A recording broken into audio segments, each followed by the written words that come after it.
J'ai une de mes amies qui m'envoie une vidéo, c'est le site Origine, hein, d'une femme qui s'appelle Julia, qui doit avoir, je sais pas, 95 ou 96, ou je sais pas combien, très âgée. Et je regarde un peu le titre, c'était sur la Shoah, elle avait été dans les camps. J'allais refermer quand j'ai été attirée par son énergie. Je me suis dit, oh, quelle énergie quand même. Et j'ai commencé à l'écouter. Bien sûr que ce qu'elle disait était intéressant parce qu'il y avait du bon sens, etc. Mais son énergie, c'était une femme qui avait passé sa vie à être vivante. Vous allez me dire, qu'est-ce que tu racontes? Oui, même quand elle racontait les camps, c'est la première fois que quelqu'un les racontait, j'allais dire comme un Indien. C'est-à-dire, elle parlait de l'horreur, bien sûr. Mais elle parlait aussi des moments où il y a eu des rires. Elle parlait de la survie, mais pas comme une héroïne, comme le fait qu'on n'a pas le temps d'avoir peur, il faut vivre. Elle parlait de monstruosité, mais avec l'humanité encore au fond des yeux, bien plantée, bien ancrée.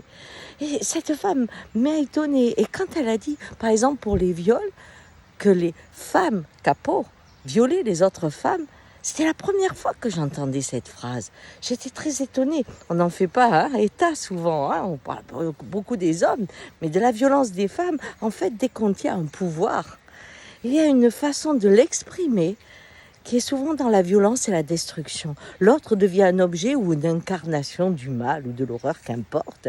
Mais en attendant que je prenne un bâton ou autre, le bâton du pouvoir amène à la destruction. Et cette femme n'avait pas été détruite.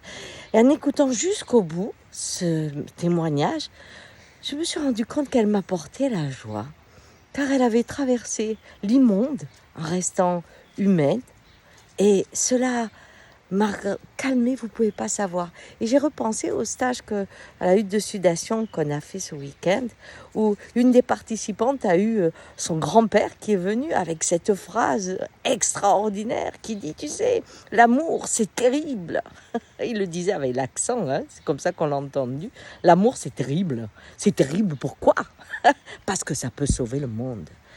Et oui, et en fin de compte, cet amour de la vie que j'ai vu dans les yeux de cette femme me fait dire qu'aujourd'hui, où il y a le bruit des bottes un peu partout qui résonnent, des bottes de la rigidité du cœur, eh bien, il y a des êtres qui traversent le monde avec cette capacité de garder l'amour qui est si terrible, car il sauve le monde, car il nous sauve chacun.